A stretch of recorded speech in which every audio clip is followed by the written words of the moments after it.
The hell happened, man? Why this thing they change every time you want to do something? It's so crazy.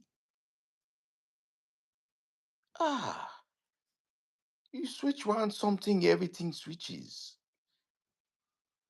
Anyways, welcome. Ah, me Flicks. I'm the mad director, the game changer director. With all this going on in the world, I just thought I should come on TikTok or actually YouTube because I've been behind the industry, but not in a way that people think. Meaning I was shadow banned in this industry so much that nobody has ever heard of me. Before I could get a start in this filmmaking opportunity, I'm just gonna give you guys a story about my life, just so I get it out the air and out of my head, because you gotta take a chance in life, all this Diddy Wahala and all this craziness going on, all this shadow banning. Nobody knows who has any funding. Nobody knows anything, you know? Nobody knows. Everybody wants to pretend there's no more budgets. Everyone's a social media wacko. Everyone just don't understand how to collaborate, you know?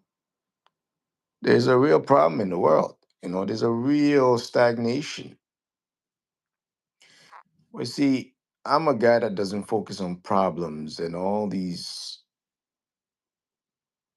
what you call smear campaigns, legacy kill or legacy takers, people that want to take your legacy and your hard work and your understanding of, you know, your story. Because your experience is your experience, and no one can tell your story. But the truth of the matter is, there's a real secret behind filmmaking that a lot of people don't get because a lot of people are not real filmmakers. You see, a lot of people are not real filmmakers.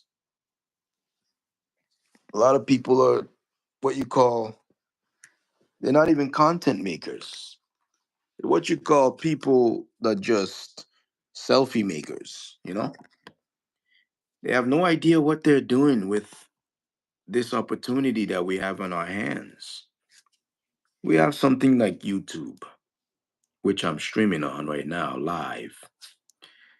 You know, there's so much that could be done. You know, it's just crazy how we're living in a world, in a utopia that seems like a utopia, but it's really and truly, it's a what you call a dystopia. We have an opportunity. We have something called YouTube, and many of us are still doing so much content without understanding anything to do with paying ourselves. Whatever happened to paying ourselves? Whatever happened to challenges, contests? Whatever happened to 24-hour film challenge, 48-hour film challenge, 72-hour film challenge? Whatever happened to the audience that we can all gather without?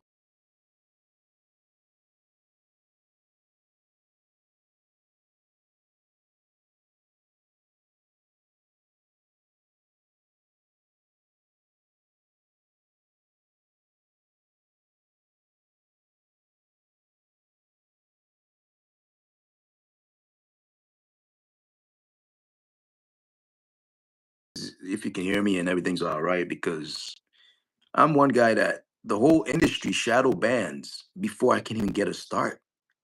It's like a baby that is constantly being chased. I have no candy. But people want to constantly give me nothing but shadow ban, and because they know I'm that type of baby that has no fear, but only have fear in God. I have no fear of man. So they dubbed me the mad director of Hollywood. Yeah, this was, since the trip we took to Hollywood, let me give you guys a little story. This was 2000 and I would say 2008, 2009. We took a little trip to Hollywood from Toronto, Canada. After film school, before we took a trip to make a movie out in Anguilla. But there's a connection to film school in Toronto to LA and also to Anguilla with all this Diddy Wahala that's going on in the world. So basically, this is 2008. I would say 2008, 2009. I went to film school 2005, 2006. That's the prestigious Toronto Film School. But after graduating from that school, by the way, I didn't graduate. It was just, I was kicked out. It's like after I would say second term, I made one of the best short films, and a lot of haters started hating on me and pushing me out in a way of, you know, they wanted to get connections like Diddy connections through guys like Big Apple that used to come around Toronto, and guys that were like Diddy recruiters. They were coming out here looking for talents. A lot of women were getting recruited from the school, and a lot of things was happening. We know a lot of things was doing behind the scene. People were doing a whole lot of recording of people having sex in the schools and this and that. There's a lot of tapes out there. This is 2008, 2009, when Barack Obama, I think, was being president or becoming president. And this is before social media, film school wise. So we took a trip to LA after. We made a film. I made a film called The Black Dawn. You can check it out. It's on YouTube, The Black Dawn short film. Yeah, this was before Tiff Bell Lightbox built the huge condo downtown Toronto by John Street. And at this time, when we went to LA, after we shot the Black Dawn short film, we went to LA for different reasons, just to sense the industry and see what's going on. But the truth of the matter is, as we were in LA, one of our friend that rented the car parked the car by a Scientology building in LA, downtown LA, I think it was. And this Scientology building was really so twisted that one of the friends I went with, he's white boy, so obviously he wants to be Scientology prone. So he just said, "Yo, I want to check out this Scientology place, man." And I'm like, "Man, I ain't trying to go up in that joint, man. Nah, let's just go where we're going. Let's go see what's up." Now we're in LA, 2009. It's hot. It's crazy. People are going nuts. Everyone's trying to get deals everywhere, but nobody seems to know where to get deals. So what happened was, suddenly, when now all three of us are in the Scientology place, and I'm like, "Man, let's get the hell up out of here." And then somebody comes out, try to give us a little schooling of Scientology. I said, "Listen, I ain't here for this. These guys want to."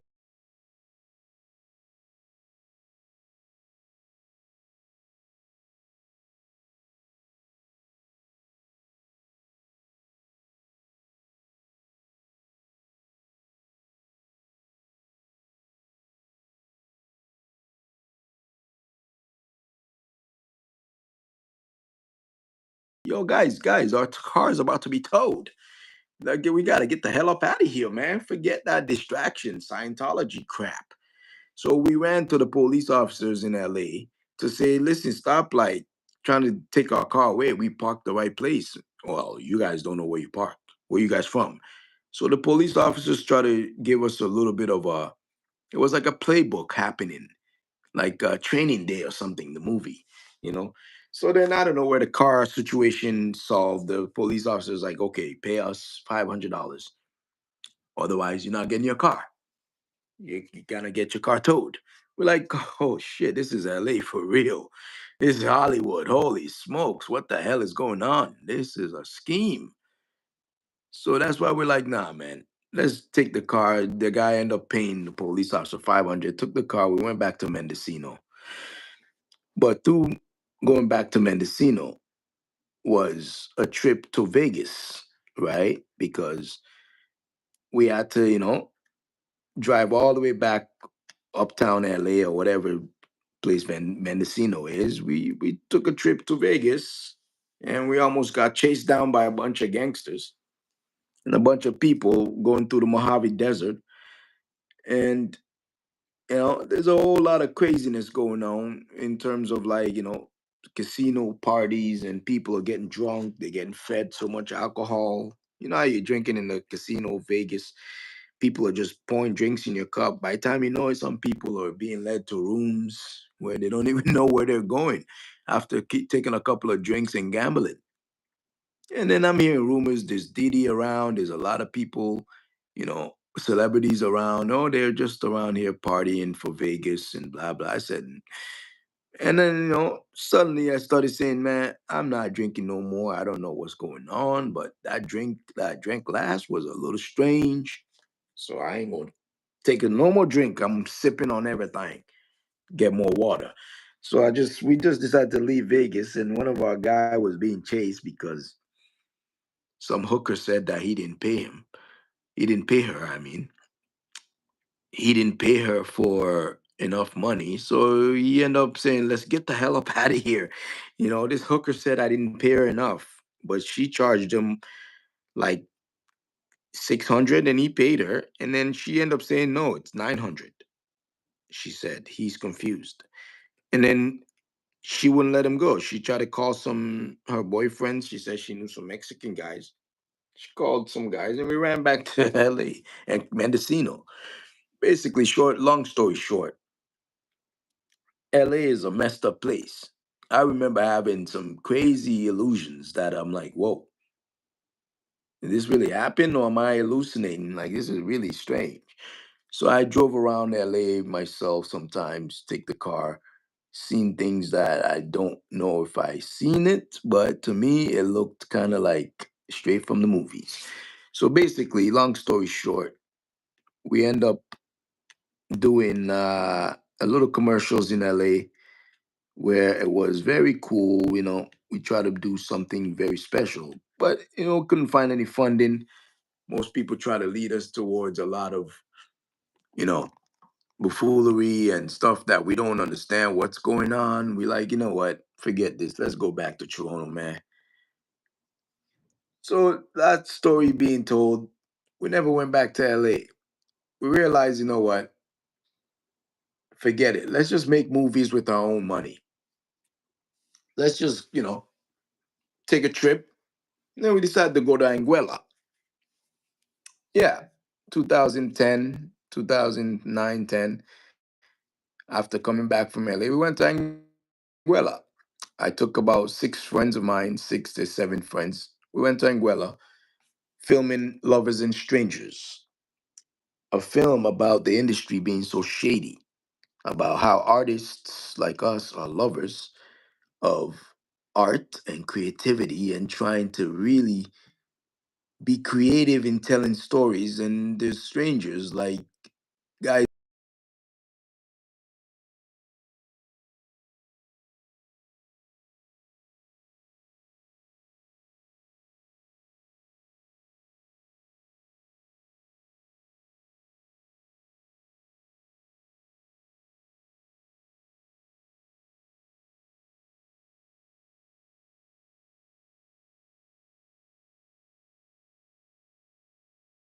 very good people around. Anguilla helped us out, went to St. Martin. We shot something. My wife almost passed away, but she was, helped by me because she almost drowned. And a friend of mine, A brother of mine actually, help save her from drowning because on set was kind of strange. And even while I was swimming, the ring came out of my hand like there was spirits in the ocean. There was just a lot of things happening in Anguilla. But the truth of the matter is, at that time, I'm hearing now that Beyonce, Jay Z, Diddy was all in Anguilla at that time, and we actually heard it while we were there, but we didn't really believe they were there. We were filming Lovers and Strangers in Anguilla, and they were there also doing something. A strange twist is when we came back, we filmed part of the masquerade scene in the movie Lovers and Strangers in Anguilla and filmed some of it in Toronto. When we came back to Toronto, supposedly in Anguilla, we are hearing that there's some ritual that took place there, and we were around there. We're like, what? No, no, we are not in any celebrityness, nothing. And then most people were trying to talk rumors, but this was before social media. So out of nowhere, we're hearing that no, it was the celebrities like Diddy and Jay Z and all these basketball players. They were in Anguilla at that time. You guys were there. We're like, what? Holy shit! No wonder I felt like my ring came out of my hand when I was swimming in Saint Martin, which is right beside Anguilla, and my wife almost drowned. And something almost happened to some of the cast members while we're filming. We didn't know. Maybe these guys were close trying to get at us as innocent filmmakers and actors. So it was a bit of a strange thing. But that being said, we filmed the Lovers and Strangers. We couldn't put it together fully because somehow our budget got shut down. Yeah, some way, somehow. We came back to Toronto. I used my last budget, got a big actor on scene to play a sort of a hero that helped us move forward in this game. Louis Rankin, this actor now, he came on set. I met him at a party in Toronto. He's a top shotter or Jamaican bad boy, rude boy, or Jamaican rude boy, top shotter. Louis Rankin, rest in power. Brother blessed our set. He came on set prepared, white suit on, like a king, dark and very lightning looking. Like I filmed a nice scene that we did where he came up and confronted the a Diddy like associate Max Power or Maxwell, which was played by a guy that was like a soft boss. So we're gonna twist it up in the editing now to make him associated with Diddy. So now Louis Rankin is the other guy, which is the hero. He passed away recently, rest in power. He passed away from a car accident, I think, some kind of, you know, unfortunate accident that happened. But he's a big actor that was in Belly, in Nas's movie, Nas and DMX movie, Belly. It's strange that that actor passed away. I'm trying to get at Nas to help fund this film to finish it. It's very tough. It's almost, there's so many unsolicited material talks, and people just want to hate everything we do as Black people. It's like everything we do, it's like we just can't help each other. We can't unite. We just can't do something together collaboratively, collaboratively, because there's too many people around our community that don't give a damn about us collaborating, about us putting together something as simple as subscription. $10. $10 subscription.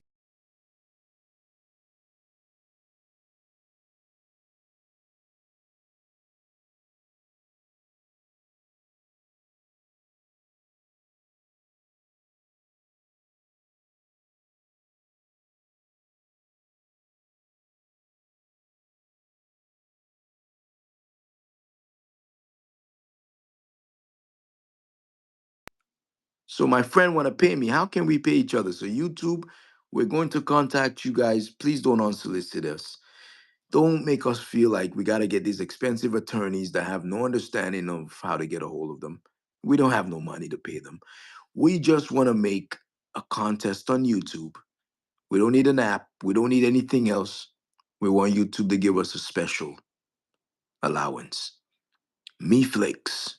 In light of all these Diddy troubles and all these sexual escapades and all these perverseness, we need the hotel business to get involved in this Me Flakes so we can know what's going on sometimes inside of these hotels. So people don't need to do so much perverseness. People need to understand there's a better way to have economics than be doing pornography, than be doing the most, taking people privately with footages, doing something to people that makes people feel like their life is not worth nothing, but a private footage of sexual perversions. God damn us. Black people, I blame us. Just like God is blaming us. It's our fault we let guys like Diddy help perverse our community when we could have listened to Tupac and literally understood the brother's fight was our fight. But we decide to play a game of checkers while guys like Diddy play a game of chess against us. Real brothers, real Negroes, because he's not quite a Negro. He's one of those federally LGBT crappy community weirdos. Chocolate colored Negroes that are just not black. And unfortunately, you can tell you're only black because you're circumcised and you have a real Medingo. Otherwise, a real Medingo means you have sex with only black women. You're not a real Medingo if you have an perverse attitude and sex with different people that's not black women. You are what you call a heathen, a Hamite, a Diddy, no dignity. It's just sad. But I saw through that brother from time. He was never part of us. I can tell he was just against our community because he wanted to be like us. See, this is why I get why they keep trying to get at Drake because he seems like a guy that's want to be like us as well. So therefore, they got at Diddy because Drake is just a guy that's like us, but yet people want to hate on him because of Diddy. But I get it. It's a whole lot of smear campaigns going on, so we're not gonna spare no brothers. We just tired of brothers using our community against us because of the monetary system that is being given to some of these brothers to do the worst in our community, put the worst of us on, and it's unfortunate. And that's why I call myself the mad director. I have all these stories written, I have all these footages. We've shot a lot of things, but we just need funds to put it together. And we need a lot of people to become part of this contest so they can make their own films within a short amount of time and be able to get a chance to win up to $10,000 every month of the year. Every month of the year. So we can have curated content to watch, short curated content. We don't need to have one nigger every month going through the takedown of the black man. Oh, great news. Eventually, people are going to get tired. People are just going to say, leave the black man alone. Because you know why? The Bible will make the whole world realize leave the black man alone. They are next, and they got next, and we're going to help them take you people down.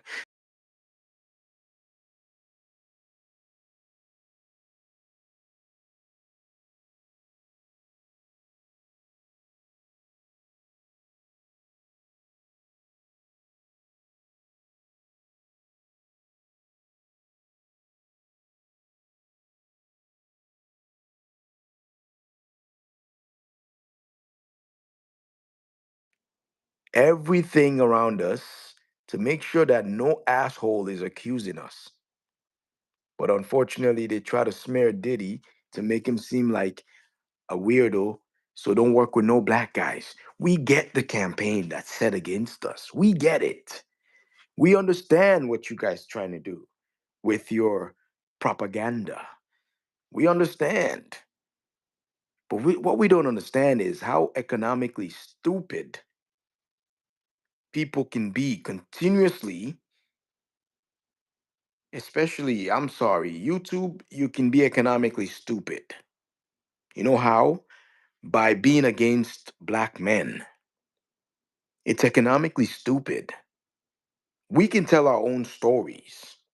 If only you allow us to have a monetary system set up around that, so we can have interesting stories being projected without lawsuits and crazy wahalas that you just stop thinking like a white man for one fucking second economically.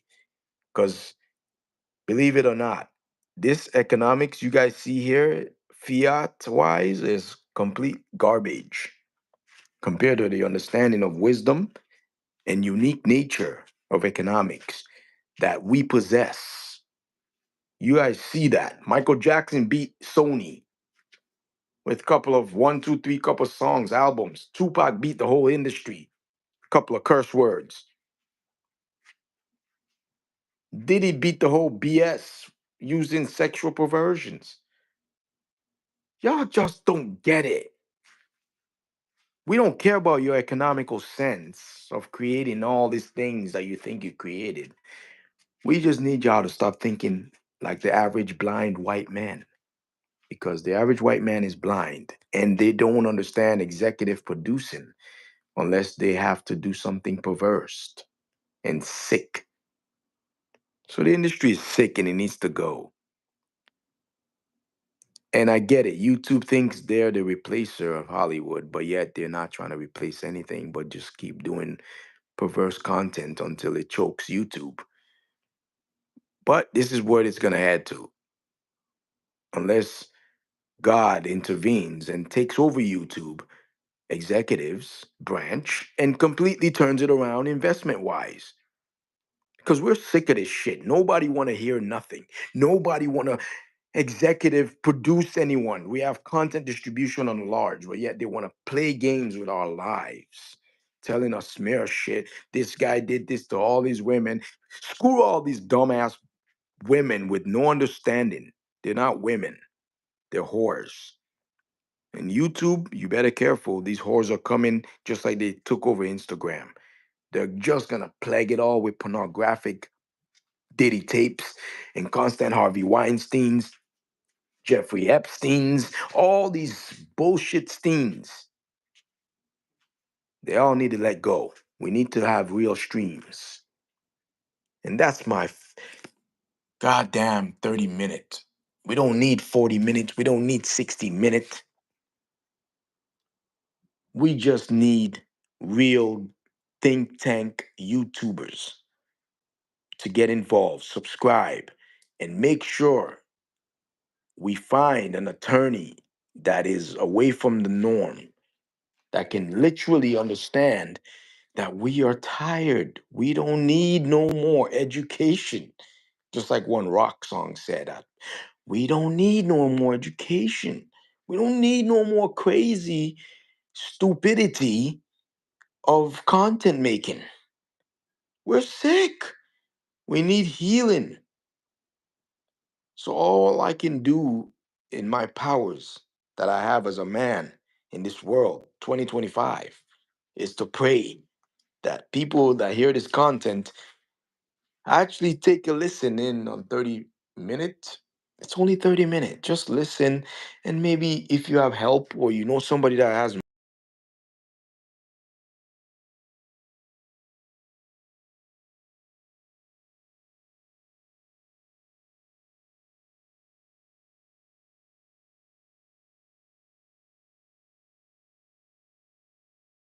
trying to use YouTube as a lobbying tool, believe it or not, because we're tired of making content and no one's attracting to it because there is no promotion. There is no understanding of reciprocal. YouTube can be such an economy, a very great economy. So many people can get paid. Africa can be built off of YouTube.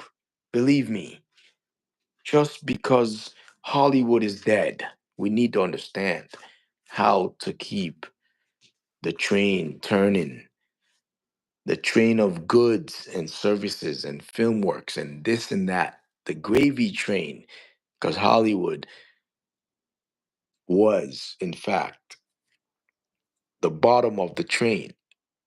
Unfortunately, it was the underground. It was where the rats dwell. So now we need to be inside the train, Hollywood, and Hollywood can stay on the bottom of the tracks, the underbelly of it. It doesn't matter. But YouTube, you need to make a change. They need to be the game changer. I'm not sure if YouTube give a damn about who we are in this world. They just want to make us put any content we want until it leads to complete World War III. That's just going to break everyone into submission against their will based on a TV access or not with internet. So YouTube, before that dystopia come, you guys better change the game. Please listen to the underdogs and people like me. Inquire, please. YouTube, I don't know. We don't know no more. There's a lot of poor people, there's a lot of hungry people, and you people are killing people. That's the truth. So do something. Do something about it if you're not. This is the new TV. Do something about it, YouTube. Stop killing us. God, we pray. Oh God, we pray. We don't want this mediums to be so disrespectful, so denouncing against our ideals, our way of life, our understanding of communication, our way of bringing the truth to understanding. God, we pray. Turn the executive production of YouTube into executive producers that we understand they have your best interests at heart, the Most High.